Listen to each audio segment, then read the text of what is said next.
come on in and line up for your questions.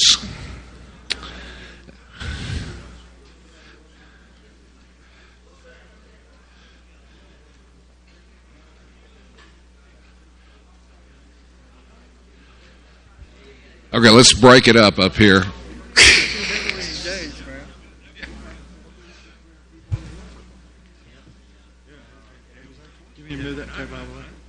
No, I don't think it's a problem.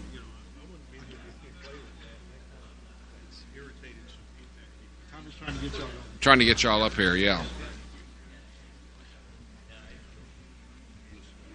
We're going to put both y'all on the platform.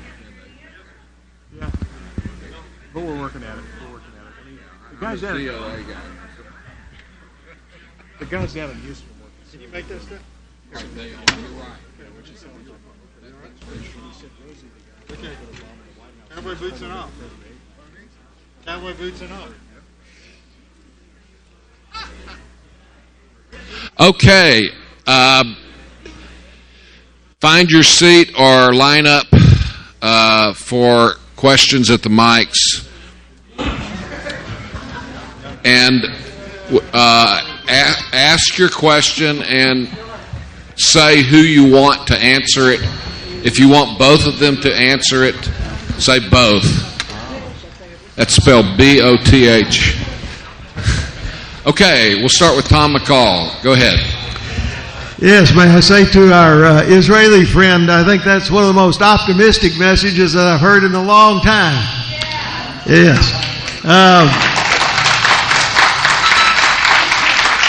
I have understood that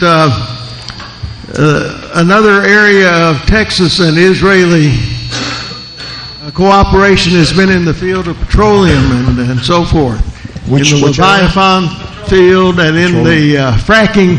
Could you say a word about what's going on in Israel on that? In oil and gas. Well, certainly the breakthrough in Israel's exploration of natural gas, hopefully oil as well, has been led by a Houston-based company, Noble Energy. It started the more significant exploration, offshore exploration, by 2017. We hope to become net exporter of natural gas. According to Noble Energy, there are positive signs of oil deposits underneath the natural gas, which, if proven, and it hasn't been proven yet, would catapult Israel to further heights. And at this stage, in 2013 and 2014, the expectations are that natural gas exploration will contribute 1 additional % to the economic growth of Israel, which without natural gas is around 2.83% economic growth. As a result, there are other countries which are interested. I know that Italy is already in partnership with Noble Energy. So is a Norwegian company. So is an Australian company, which is still negotiating. But those are major global giants in the area of natural gas. And hopefully this will catapult us to new heights. But as far as your comment about my message being optimistic, I absolutely deny it. I'm not optimistic. I'm not pessimistic. I'm a realist. And what I've done here, I've shared with you what I believe to be well-documented data on reality. And I suggest that anyone here in this room and anyone you meet when you go back to your different towns, talk them into going to Israel to find out that this reality is much more positive than media headlines. As far as tourism, I live in Jerusalem, and I can tell you that on one hand I complain about tourism because it has made traffic in Jerusalem next to unbearable. But on the other hand, I know it's a blessing to Israel. So I recommend that you partake in that visits to Israel, which will expose you to another dimension of media misrepresentation of the Middle East. Are there plans in Israel to, have a lot of the vehicles switched over to natural gas? Well, increasingly, or is it mainly going to power plants or what? Yeah, increasingly we are switching the major power plants and hopefully more and more vehicles to natural gas. Absolutely. The one concern which I have is, I know it's premature, but in the long run, my prayer is that we're not going to become dependent upon natural gas and oil exports, that we will not become complacent as a result of that, because I think the greatness of the Jewish state in particular and Jews in general, that we have been historically very astute in recognizing that problems are challenges and therefore problems are opportunities in disguise. And therefore we have produced so much for humanity at large as well as for ourselves. I hope and pray that we're not going to put less emphasis on creativity and defiance of the cutting edge of nature only because we have suddenly we found this resource of natural gas. Okay. Tourism, sir, at your point, I've been 26 times to Israel. Well, 26 times? 26 times to Israel, yes. That's a very significant number because in Hebrew, 26 is the numerical value of the 4 letters of God. Jehovah in Hebrew equals to 26. Interesting. Bill Koenig, question. It's my understanding that part of the Geneva talks included some kind of agreement or meeting in January with Syria. Is that accurate? And if so, what do you anticipate coming out as a result of these talks in Syria, and how do they match up, or what do they have to do with the Geneva talks with Iran? I don't know if they're connected, but I think it's January 22nd when the Syrian talks are supposed to move forward, obviously with the major Russian influence.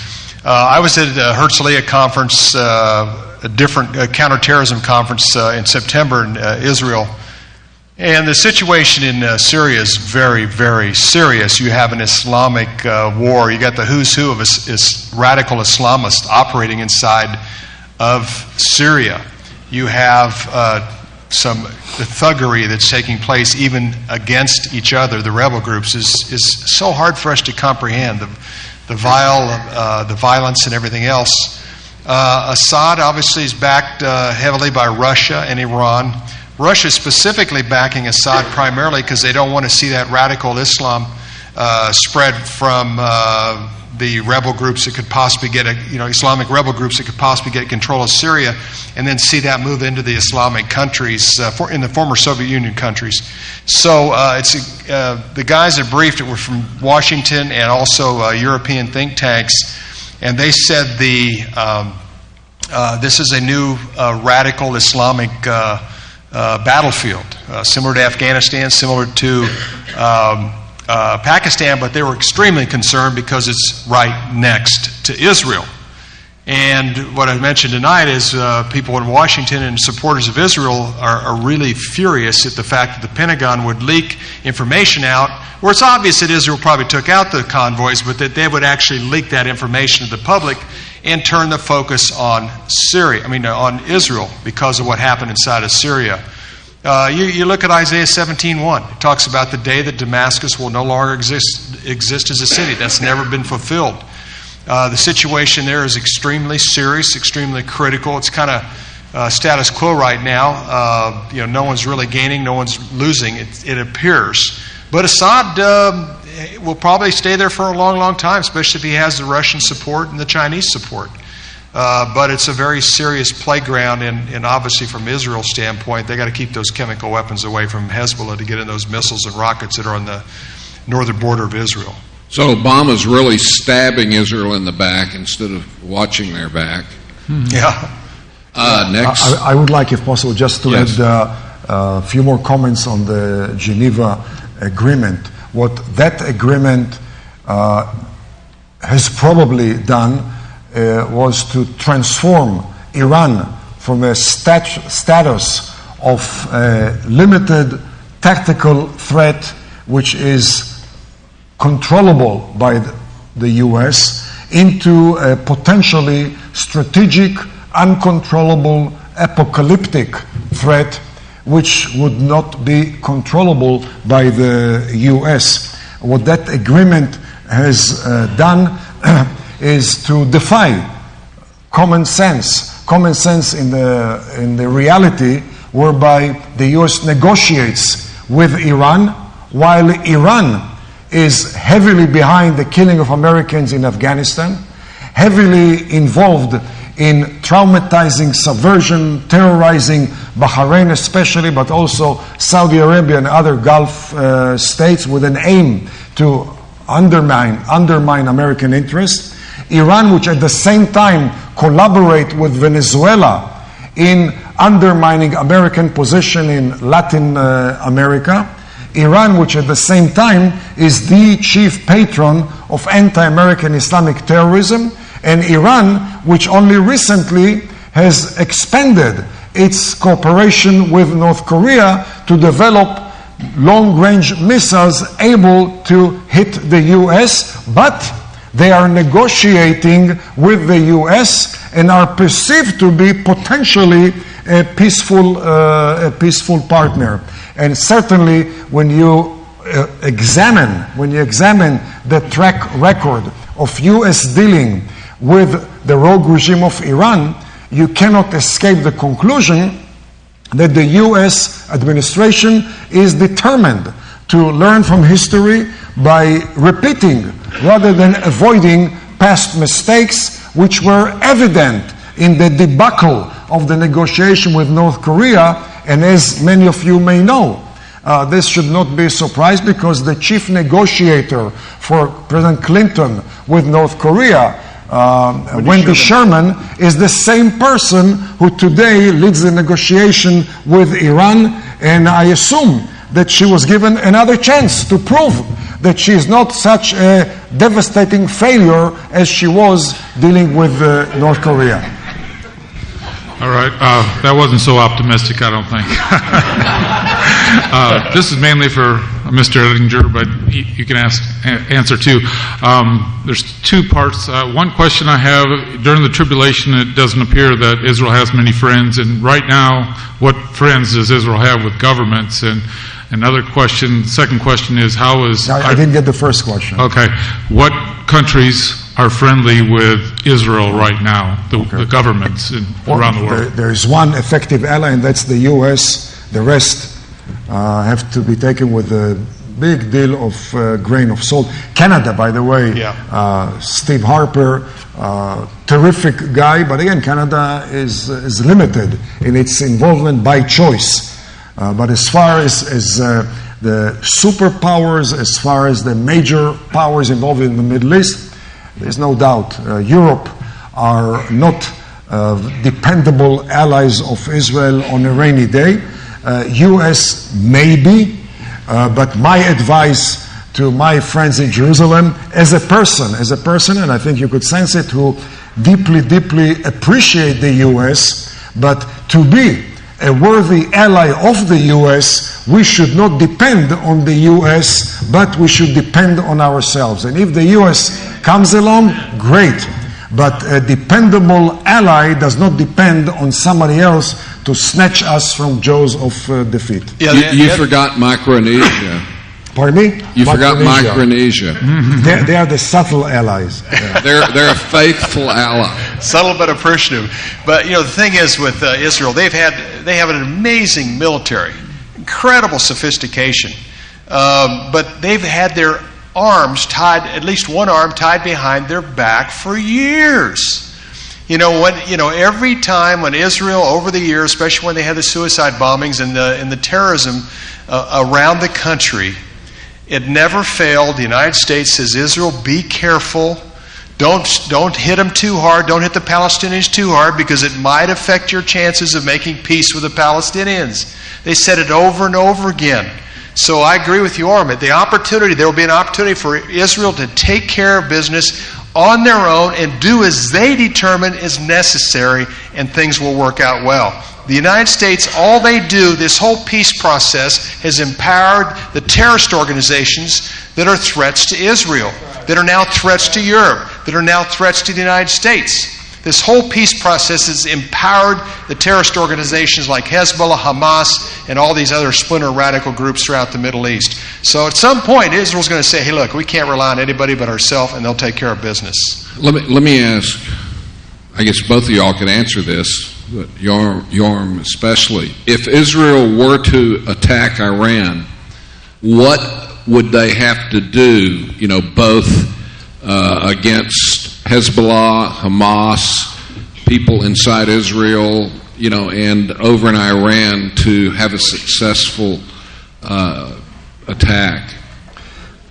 When I was Consul General here, I spent some time in West Texas. And some people here probably know the area. West Texas is a place where sometime you're smothered by very powerful sandstorms. And one time I rented a car in Lubbock going up north to Amarillo. Coming from the Israeli consulate, I rented the smallest car due to our budget. And the manager at the car rental office said, "Sir, I want you to know that you may hit some smothering sandstorms, so listen to this advice. When smothered by West Texas sandstorms, don't pay attention to the tumbleweeds." And the same thing applies to Israel.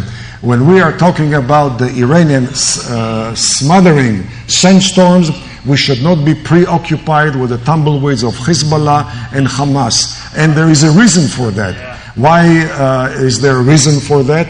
Because when you compare the worst case scenario of retaliatory acts by Hamas and Hezbollah, which personally I doubt, but we'll take the worst case scenario, it's all dwarfed by one nuclear warhead.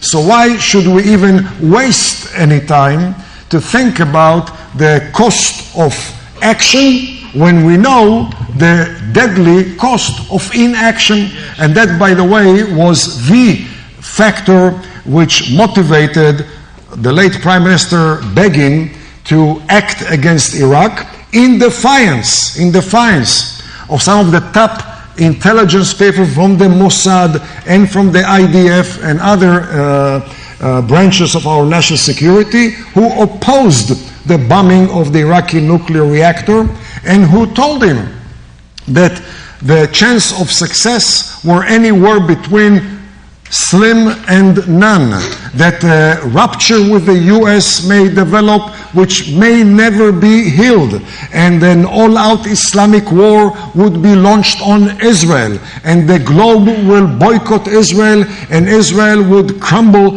economically and socially, and Jews will leave Israel in huge numbers. And Begin heard it, and at the end of their presentation, and I heard, by the way, from a person who was at the room at the time, the lead pilot, and he said, Mr. Begin got up and he said, "I cannot dispute a single assessment that you made.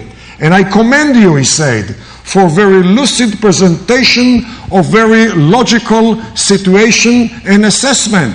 But you failed to share with me one item, and that's the cost of inaction. And if we all agree that the minimal cost or the realistic cost of inaction could be one nuclear warhead, why are we wasting time on such elements that you have mentioned?" Okay, but my question was, what would they have to do? Would they have to deal with the 10,000 or however many rockets in southern Lebanon with ground forces? Would they have to, use cruise missiles and then go in and, I was asking that. Tommy, we're talking about two surrogates of Iran, Hamas and Hezbollah. the logical assumption is that should Israel preempt, and should the preemption be, as we expect, successful, then those two small terrorist elements would be denied of a support by their most important patron. Under such conditions, what would be the chance that they would flex a muscle? And if they flex a muscle, how sizable would it be, knowing that if we are willing to go so far as to hit Iran, should they expect if they launch missiles at Israel? But as I said, even if I am overly naive and optimistic, etc., even then, 60,000, 80,000 Hamas, Hezbollah missiles on Israel would be dwarfed by one nuclear warhead from Iran. Okay, so the nuclear threat, you think, would shut their rhetoric and a lot of their action down, like one on Qum, their holy city or something like that? Well, I think that if we, either U.S. or Israel, take on Iran, what would be targeted would be the nuclear infrastructure. You don't need to devastate the whole nuclear infrastructure. You need to focus on the sensitive 20%, 30% of that infrastructure, and we do have the means to do that.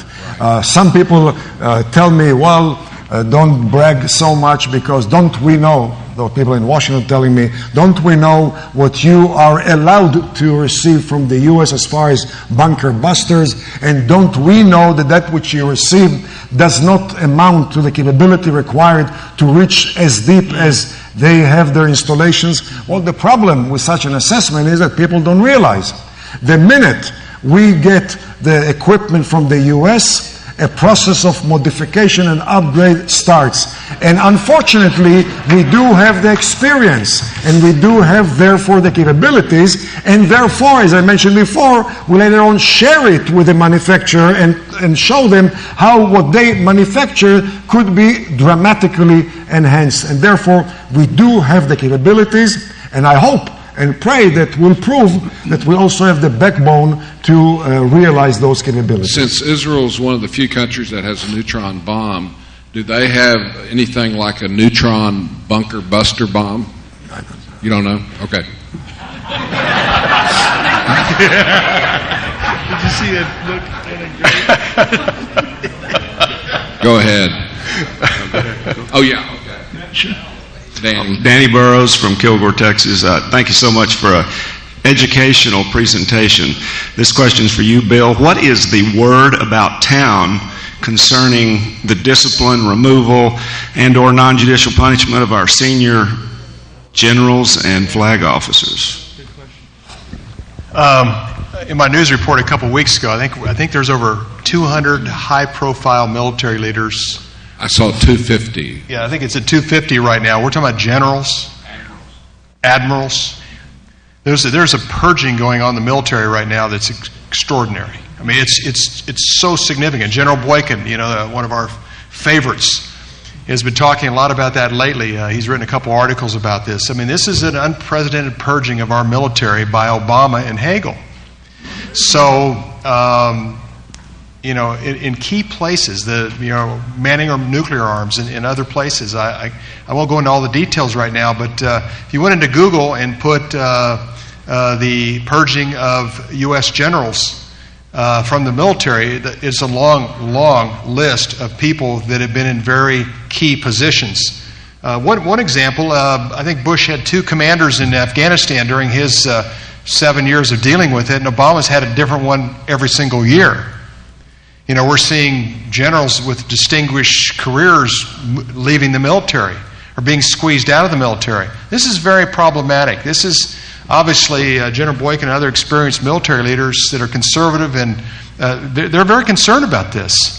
But it's getting exposed. It should be exposed much more. But unfortunately, it's only WorldNet Daily, ourselves, and a few others that are actually exposing it. This is a very significant long-term strategic problem.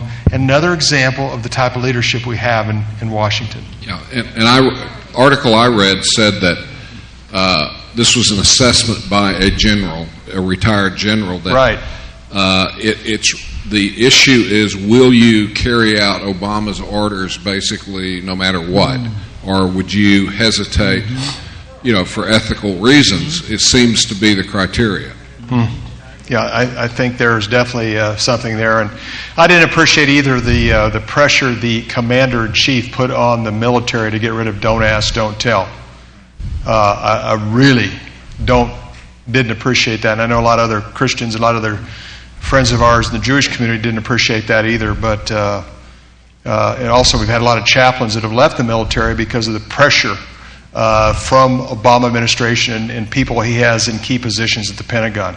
It's a very disruptive force that we have at the White House right now, and it just continues. Yes, Bill, this is primarily for you, and we appreciate all you do up there in a very tight spot.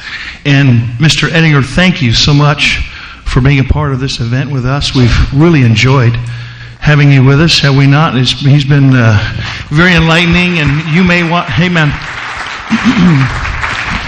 you may want to weigh in on this, or you may want to not weigh in on this question.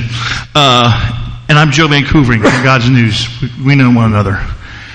Okay. When this president began to run, the story was he was raised Muslim and converted to Christianity. The thought, the worry, the rumor has always been there in the background that this man has lied from the very beginning about his faith. And there's been numerous things over the years that have sort of come to the surface. I won't catalog all of them, but I could mention a number of them. I remember even a little over 2 years ago, one of my sources contacted me and said, Joe, Obama has got a Muslim prayer rug right off of the Oval Office, and he uses it. There was other things that began to come out. This has been a worry, a concern from the very outset. 4 weeks ago, I was in a prophecy conference in Louisiana with a pastor who I've known for over 15 years. Impeccable integrity, trusted, personal friend, a man of God. His brother has been White House security and police since Bush 1. He served with Bush 1, Clinton, Bush 2, and when Obama came into office, he said, I want to be reassigned. He was reassigned for several years.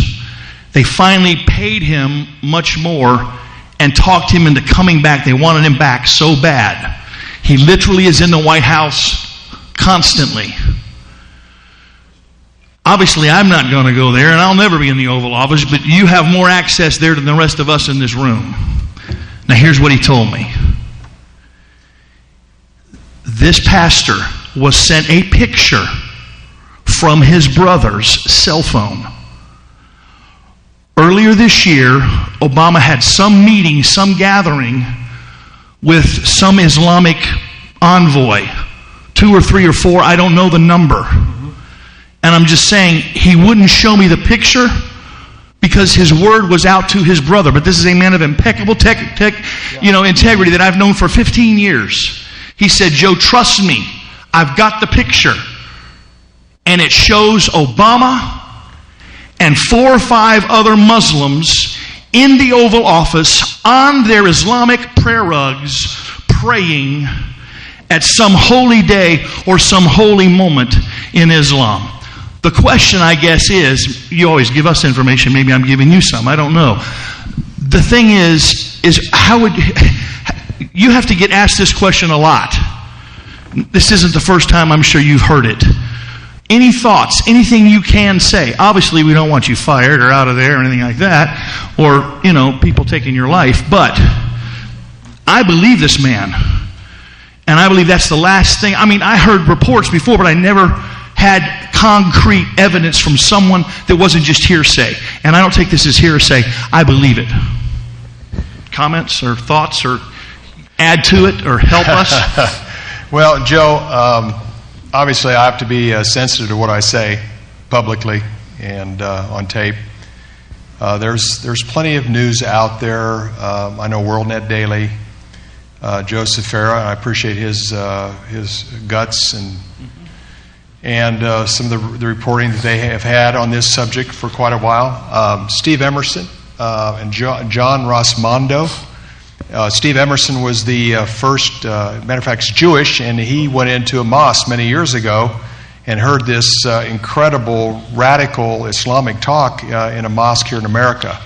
So if y'all want to go into the internet, Steve Emerson and John Rossmondo, M-A-N-D-O, they're doing some incredible work right now in this particular area. They're investigative reporters, probably have as much cutting-edge stuff as anybody else. Obviously, there's concern about Obama's background, the ring he wears, his history, the conversation that he supposedly had with the Egyptian foreign minister a few years ago when he was in Cairo, Egypt, on June 4, 2009. Tell him your brother. Right? Yeah. Also, my website, I took his June 4, 2009 speech paragraph by paragraph and analyzed every single part of it. It was an apologetic type address. It was not accurate. It was equating the Quran to the Bible. I mean, in terms of magnitude and significance, and even saying that Thomas Jefferson and John Adams had a copy of the Quran. He failed to say the reason they had a copy of the Quran. They were trying to figure out these Barbary pirates and what made them tick. That's why they had the Quran. So there's a lot of things about him. I know about the only time he goes to church is when people start questioning his faith publicly. Then he goes to the church, and the 80% of the media that favors him goes and shows, look, he's a Christian, just went to church this weekend. And that's about the last time you'll see him. You won't see him in church again for a long period of time. He golfs a lot, though. What's that? He golfs a lot, though, doesn't he? Yeah, he does. Exactly. He golfs a ton. Yeah. He does. He golfs a ton. And we're watching this all carefully. These are all final day players in God's scheme. We sure, all of us in this room, have a faith in the God of Israel, and He's going to bring darkness to light. Obviously, some things that have happened this year, and since He made the declaration that He has Israel's back when it comes to national security, is obviously a concern. So, who does He select for office? These are things you can see. There's patterns in His behavior. There's people He selects that are obviously very problematic to us. So, there's a lot of stuff on the internet that's even credible. There's a lot, let me put it this way, there's a lot that isn't, but there is some credible information on the internet that connect the dots, and I think that's what we try to do with our news service. So we are still watching that with great interest. I know some Christian leaders had a meeting with him before he ran for office, and they said, this man believes there's many paths to God. He doesn't believe there's one path to God. He also was told in Chicago, when he was in Chicago, that look, if you're going to be involved in political office in Chicago, you got to be in a church. Absolutely. It was for so I picked Reverend Wright's church. Yep. And we've heard a lot of stories about Reverend Wright's church and heard Reverend Wright. So we're continuing to watch these people very closely. Well, for me, Bill, this was the last piece of information I needed to solidify it in my mind, because this wasn't hearsay. The guy has got the picture.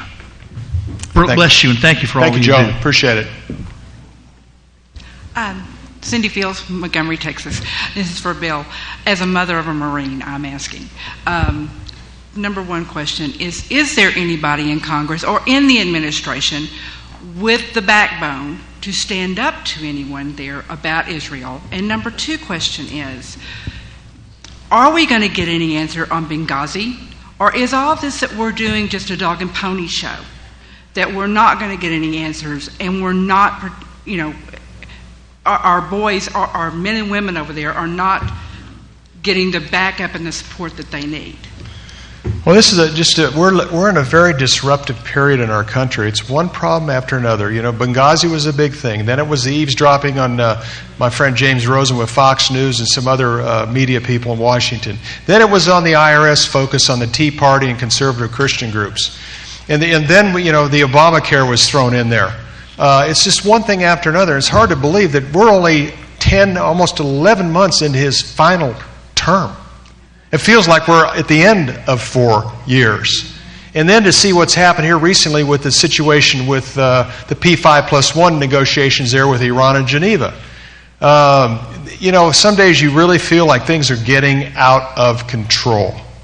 And we know if Europe presses it with Israel, watch their economy. They're going to feel it. They have a very volatile, fragile economy right now. That whole continent has its issues.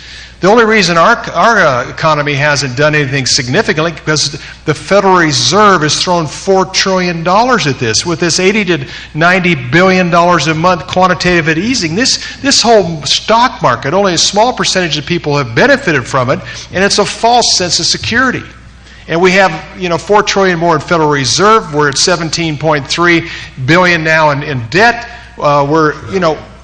Trillion. Yeah, big difference.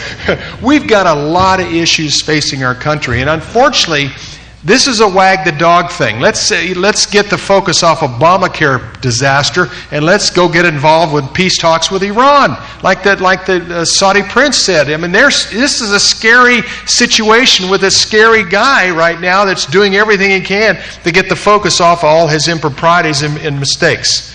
So, with all that said.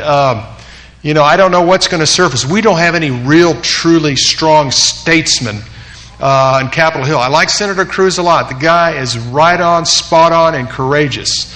Yoram's had the chance to meet with his father recently. These are solid guys that think clearly.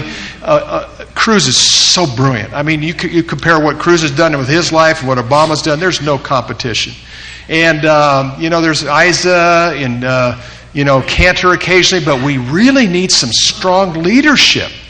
Because the bottom line, if any Republican president had done even an inkling of what Obama's done, they'd already be back at home.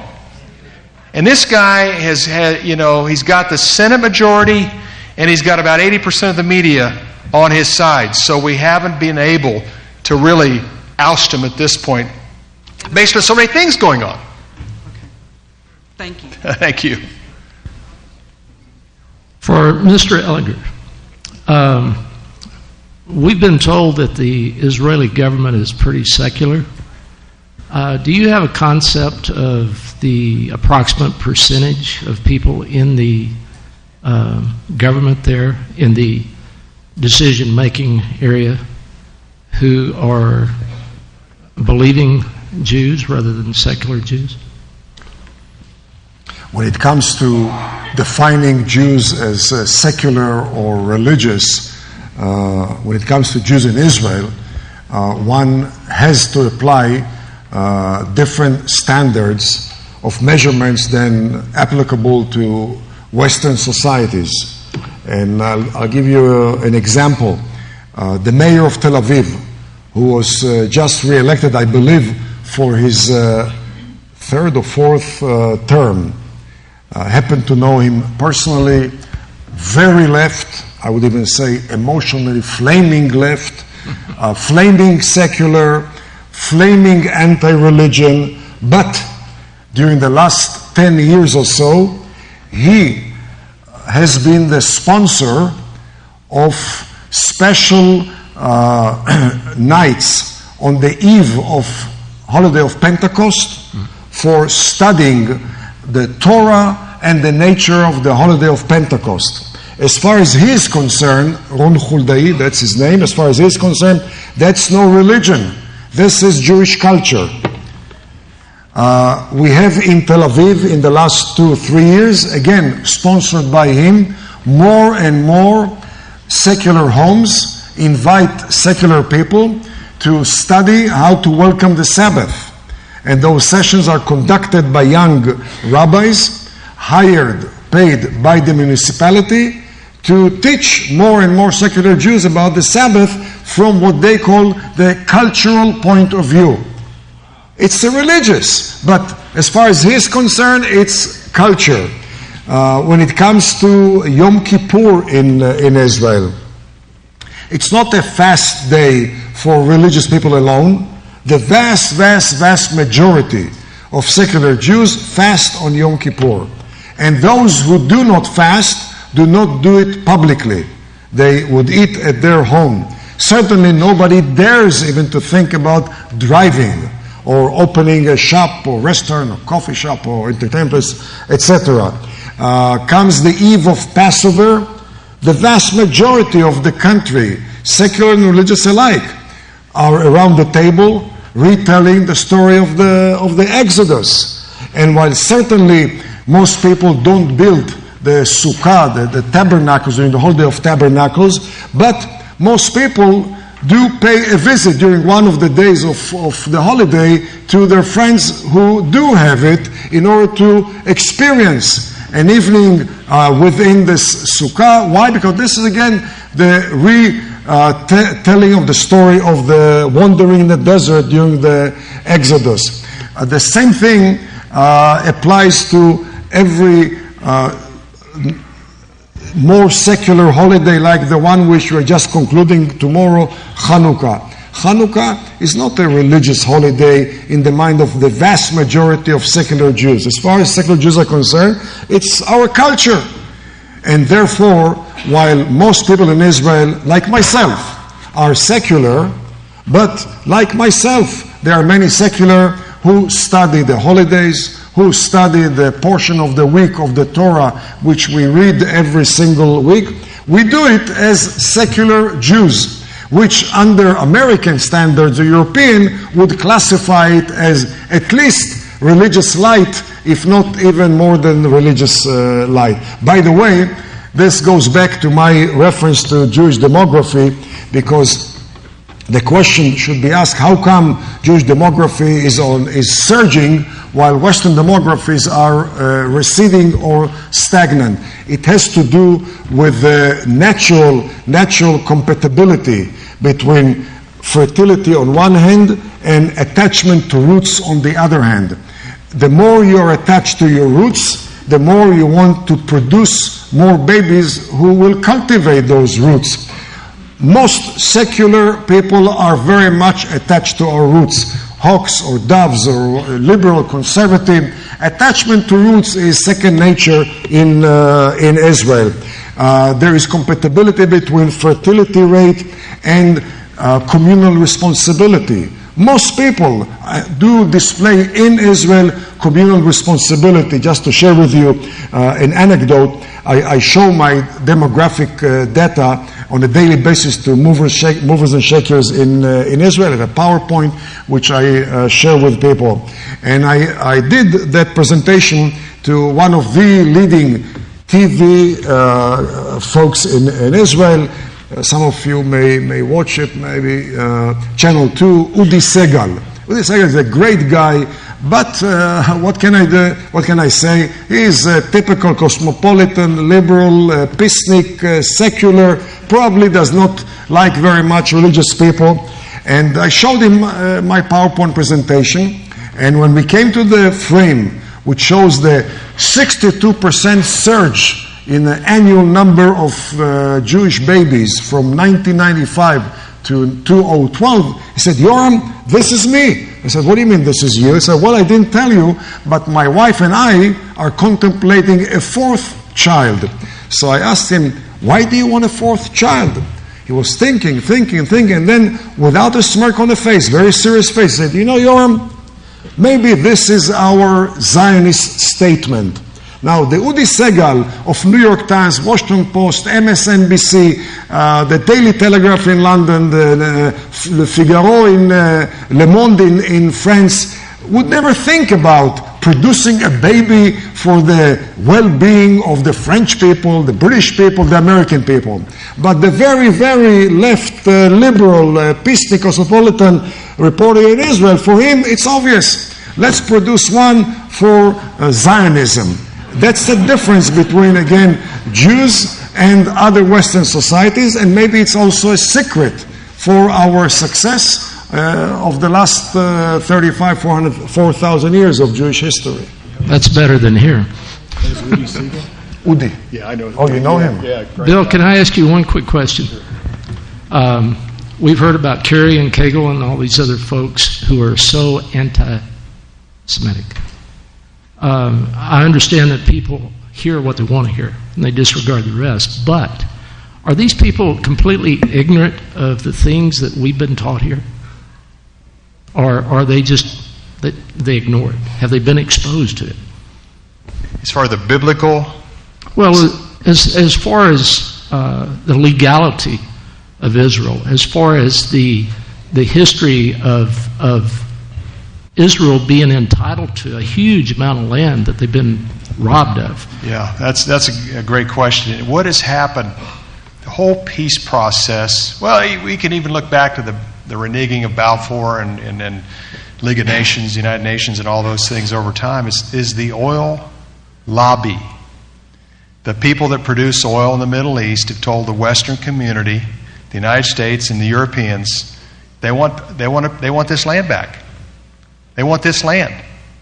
I mean, you heard an incredible presentation last night, and you've heard incredible presentations during this conference. We have the biblical right and the legal right, and the practical right, and the strategic right to this land.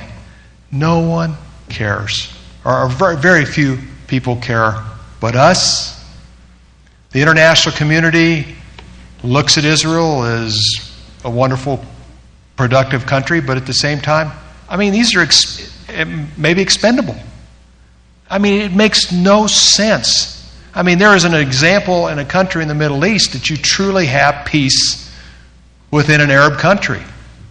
It's Shiites versus Sunnis, it's Sunni versus Sunnis, it's Shia versus Shia, it's tribal factions, it's secular. It's a mess in most countries in the Middle East. And they expect Israel to make peace with a country that won't even acknowledge their right to exist or won't acknowledge them as a Jewish state. But we keep pushing and we keep pushing, which only makes things worse. This is Bible prophecy playing out. I mean, this is happening. The Jewish prophets of the Tanakh, the Old Testament, have talked about a time like this. We just happen to be living in that time. And Jerusalem is a time clock. Every nation in the world wants to divide the city of Jerusalem and give Judea and Samaria for the future of an Arab state. I mean, the heart of God's promised land to be an Arab state? So anyhow, that's from that perspective, but at the same time, they just don't care. I would like to add an element here. One, in my mind, should not focus on how do Kerry or Hagel feel about Israel. The real question for Americans is, how does it impact the U.S. and not Israel?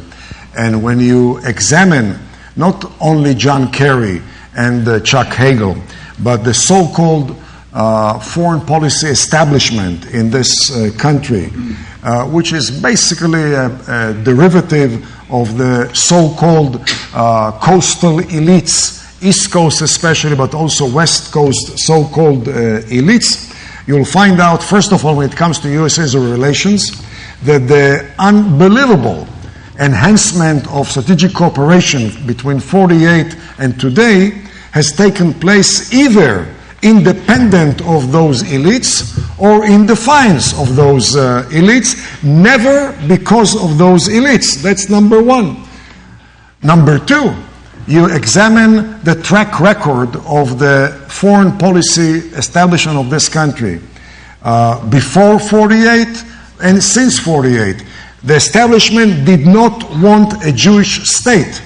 The brutal pressure on Ben-Gurion was initiated by the Department of State and the intellectuals of the U.S., by the way, co-led by the New York Times those days. And one of the very, very simplistic arguments which sheds light on the gullibility of those elites until this very day, by the way, one of the arguments then was, well, the founding fathers were born in East Europe. That means that they would align themselves with the Soviet Union. Why should we lend a hand to a future communist state? Later on, that establishment was courting President Nasser of Egypt. The more they courted him, the closer he got into the embrace of the Soviet Union. The same establishment stabbed the back of the Shah of Iran and courted the old man in exile in Paris. And that establishment condemned the Shah for being ruthless leader and complimented the old man who simply he was seeking human rights, supposedly. We're talking about establishment which courted Saddam Hussein under the ignoramus, oversimplified assumption that the enemy of my enemy must be my friend. Never occurred to them that enemy of my enemy could be my enemy as well. Now, those days I was at the embassy in Washington. I still had my briefcase from my days in Houston, Texas, and there was the bumper sticker, "Don't mess with Texas." And I have my boots, and the administration folks and some people also in the media were very upset with that Israeli cowboy who does not recognize, I'm talking about 1990, a few months before the invasion of Iraq, does not recognize that there is a new world order. He still speaks like an old Cold War warrior. And when I mentioned that Saddam Hussein is threatening Kuwait, and this could be a major blow to American treasury and American national security, I remember one time this laugh, look at those right-wingers in Israel, how slick they are to get off the hook of conducting peace negotiation with the Palestinians. They talk about the threat of Saddam Hussein. And it was the same elite that pressured both Israel and the Palestinian Authority to allow Hamas to run during the election and cause the rise of Hamas. It was the same elite that welcomed Bashar Assad as a fresh phenomena of reformist younger generation. Why? Because they said he's a doctor. That's already definite direction towards moderation. And he was educated and practiced in London. And my goodness, he was the president of the Syrian Internet Society. And most importantly, as far as categorizing one as moderate or radical, he is married to a very modern-minded, Western-minded Syrian woman. Now, what better qualifications does one have than those to be defined as a moderate constructionist reformer? And those were the exact adjective used by John Kerry and Chuck Hagel, who belonged to the very, very, very, very tiny club on the hill, which were the aficionado of the Assad family, first of Hafez Assad and then of the son Assad. And last and not least, this is the same type of thinking of those elites and the derivative, which is the Department of State. For obvious reason, we know why they're called Froggy Button. There is some fogginess over there. But those are the same elites who welcomed what they call the Arab Spring, which is an Arab tsunami, as transition to democracy. I remember the President, Hillary Clinton, talking about the reincarnation of MLK and Mahatma Gandhi on the streets of Egypt.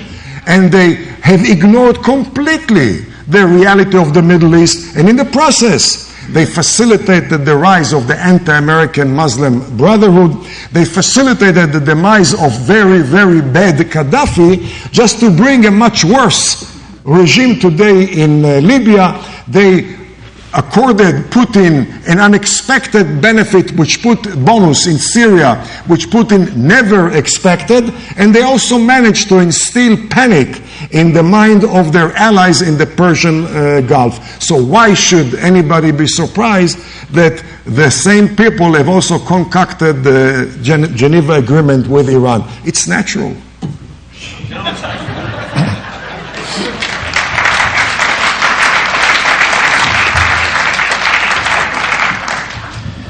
A couple questions for both of you.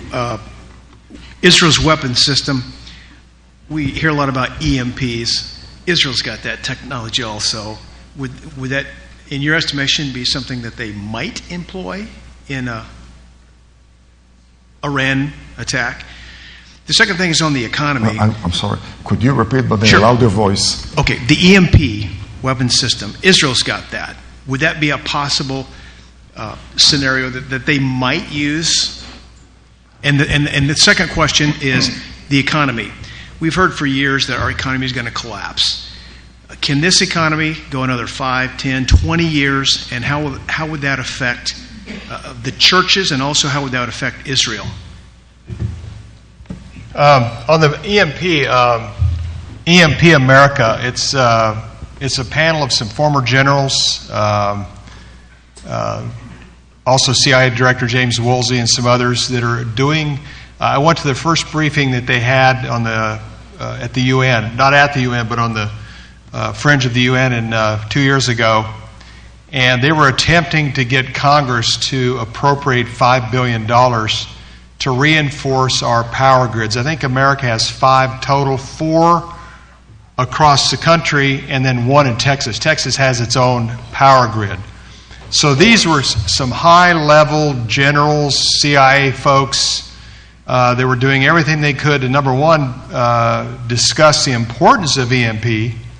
Also the fact that they also had a former CIA guy that worked inside of Iran, that Iran is spending a tremendous amount of money perfecting electromagnetic pulse that would be focused and pointed at the refineries in northeast Saudi Arabia, and also the missile capability. You have to shoot it up, I think it's a couple hundred miles above the atmosphere, like a nuclear type event, and then it will rain down and fry the transistors. And I've seen some scenarios that is actually congressional testimony that says if an effective EMP attack over America would put us back into the 1900s and late 1800s. I mean, it would be devastating. Actually, 1900s. It would be devastating that most of America couldn't survive after 12 months of a very serious EMP attack in America. So they are perfecting it. Iran's perfecting it for the sake of the threat against Saudi Arabia. Possibility of using it against Israel, but Israel has their own ways of handling that. And also the possibility of using it eventually against the United States. For many of us, we take God's security for granted. You know, I think that's part of the problem we have in America. Most people say, oh, it will work out. Things always work out. That'll never happen in America. It just won't come here. I remember hearing Avi Lipkin in 1998 talking about the day that radical Islam was going to come to America. And it was, you know, I couldn't believe it. I mean, he's over here in Arlington. Avi was giving a presentation on radical Islam and the fact that it's coming to America, that one day we are going to have to contend with it. I couldn't comprehend that. Not America, not our country, no way. But then Avi, a couple months before the 9/11 event, 9/11 2001 event, was on a program, I think it was with Missler, talking about the possibility of bringing commercial jets one day into buildings in America. And all of a sudden, life as we know it in America changed on 9/11 2001. The enemies that Israel faces is now the enemies that the Europeans face, the United States faces, and even Russia. Things have changed dramatically. So I think EMP is a very significant potential effect. Only WorldNet Daily and a couple people even write about it in Newsmax. Other than that, you won't see it in most major newspapers in America. A quick note here on our economy. You know, we just keep kicking the can down the road. We just keep, this quantitative easing, I heard it from a guy the other day that's associated with the Federal Reserve, who used to be with the Federal Reserve, says this is an absolute total bailout of the banks and Wall Street. This enormous amount of money has bailed them out, and very few people have benefited from that. Our massive debt, I mean, our national federal debt, by the time Obama is scheduled to leave office, will have doubled while he's in office. You know, how long can we sustain this? And then with Obamacare, I mean, that cost is going to, insurance companies are in the business of making money. They're going to dump that cost on a weak population that's struggling, making ends meet, and it's going to have effect. And Obama's line over and over, I hear from his press secretary almost every time, almost every press briefing, is he's concerned about the middle class. Well, his policies are devastating the middle class in America. And we haven't seen anything yet. So this is an absolute, total lie that he is trying to protect the middle class. EPA, Obamacare, all of that is to put more control in the hands of the government. So we got some tough times ahead. His question was whether Israel would use a EMP over Iran. This is not my expertise, and I wouldn't even care to comment. I would have to believe that Israel has EMP capacity. I think they have a secret weapon too. I think Israel, the God of Israel, is like Yoram said tonight, they perfect our weapons. The God of Israel gives them incredible ingenuity, and they perfect the weapons. And I don't think there's any, and this is a fun talk amongst Christians and Jews here, is I really believe that Israel has an incredible, breathtaking response to anything that Iran dishes out. Iran it's a very capable foe, but the God of Israel is with the nation of Israel, and they will respond, and it will be devastating.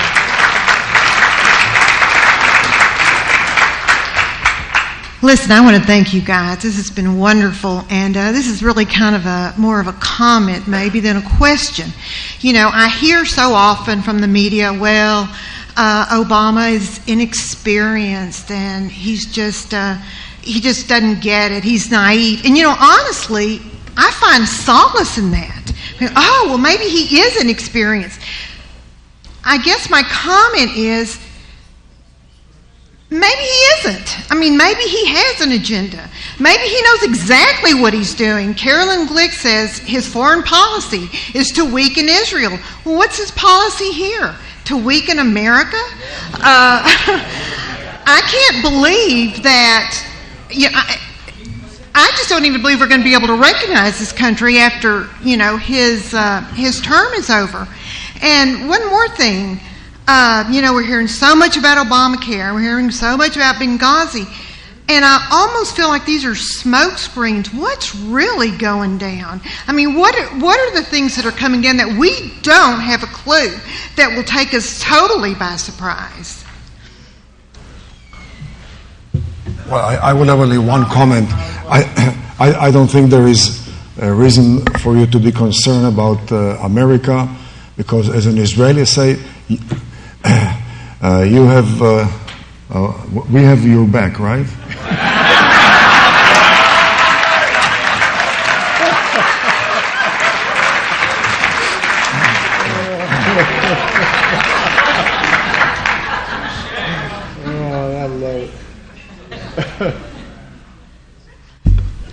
Well, I just wanted to kind of get your opinion on some things I've been reading on the internet and hearing in the news.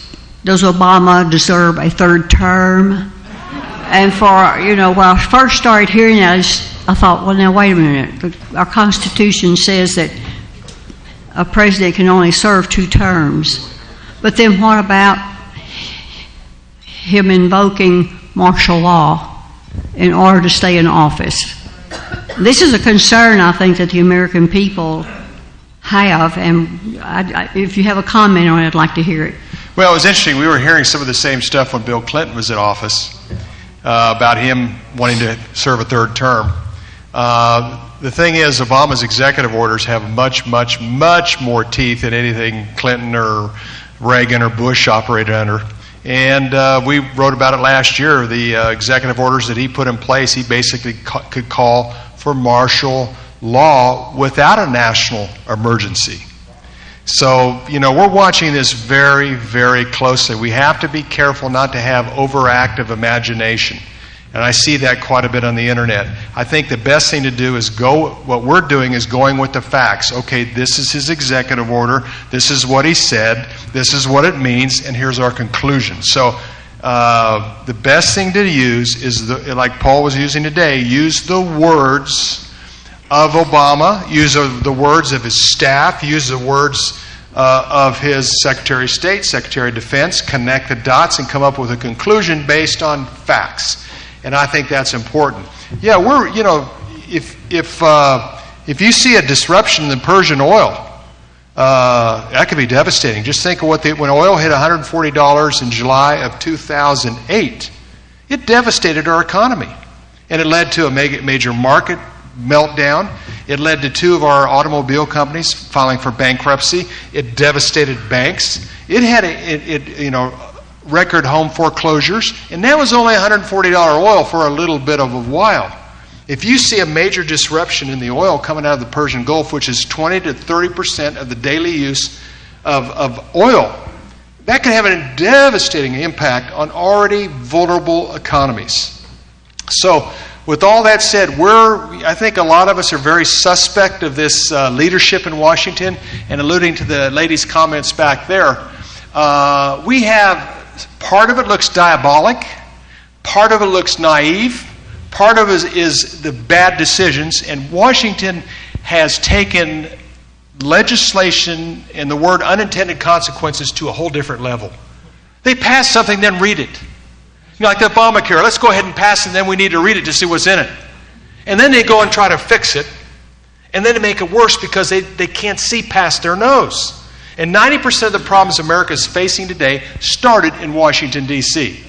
And the flyover states, the people here in the middle of America have a lot better handle than the elites that Yoram was talking about in New York, on the East Coast and the West Coast. We have a lot better handle and a lot more practical. But the main thing is we don't have control of the courts right now, a lot of courts. We don't have control of some of the legislatures. We don't have control of the media. These are very challenging times for people that follow Judeo-Christian values and that care about the future of our country. This is a cultural war in enormous capacity, enormous size. So only the Lord knows how this is going to play out. But we have also taken our security for granted in our country. God could have stopped Obama from being elected in 2008, and he sure could have stopped him in 2012. But he allowed him to be, with his sovereignty, he allowed him to be elected. So it's tough at times, but he's sovereign, and accept that, and we certainly look forward to a change here fairly soon. We got a lot of windmills. And ethanol and all those other solutions. The hour being late, in 3 sentences or less, are we less concerned about just the Pakistani nuclear weapons than the Iranian ones due to Iran's theological bent? Unlike Pakistan, Iran harbors regional and more than regional megalomaniac imperialistic aspirations. Pakistan, just like North Korea, they wanted that for what they believe is their own national security. North Korea in face of the U.S., in South Korea, and Pakistan in face of its arch adversary enemy, India. For Iran, it serves an expansionist type of strategy, hence the very real threat from a nuclear Iran.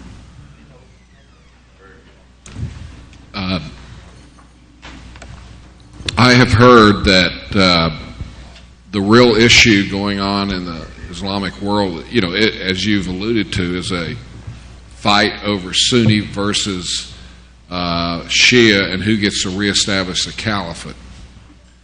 I mean, what's your opinion of such an explanation? Well, this has been the story of the Middle East going back to the 7th century.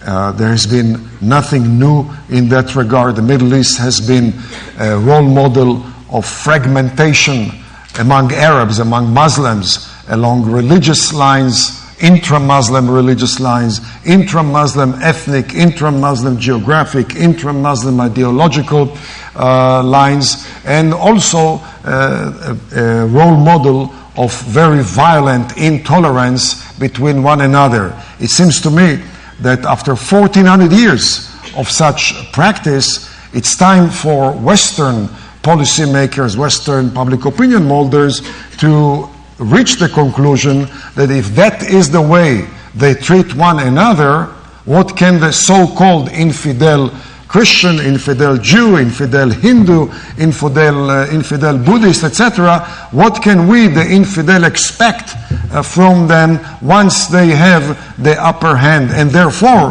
what should be done to avoid that type of tragedy befalling upon the world of the infidel? And here I would like to conclude my role with an appeal to each one among you here. You're fortunate to reside in a country which has, in my mind, the best political system anywhere in the world. I know that it's a frustrating system sometimes, like now there are problems. How do we get out of this political traffic jam, etc.? But this is a system which prevents dictatorship, prevents ruling of the ruthless ruling by majority against minority, etc. In that regard, you have, in addition to the executive, you have the legislature.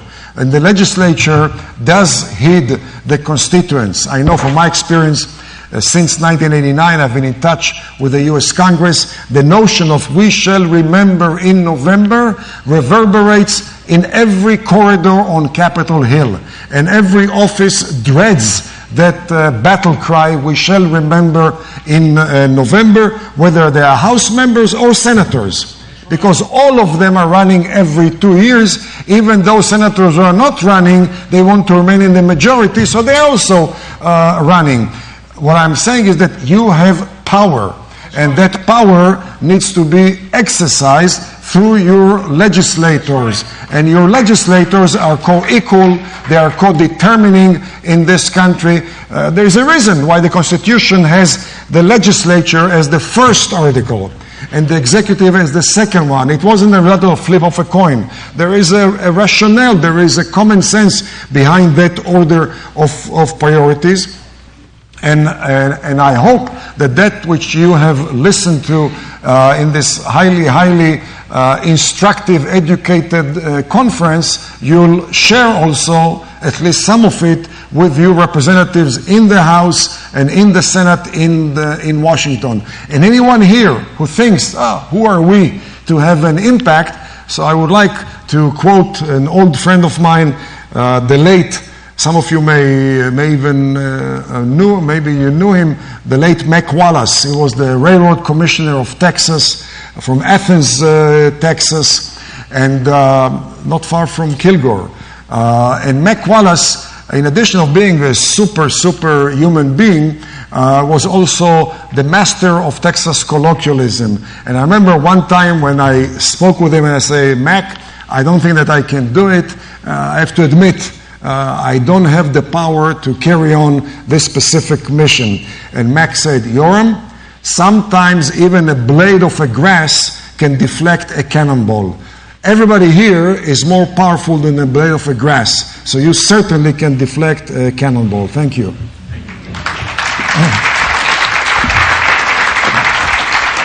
Last question.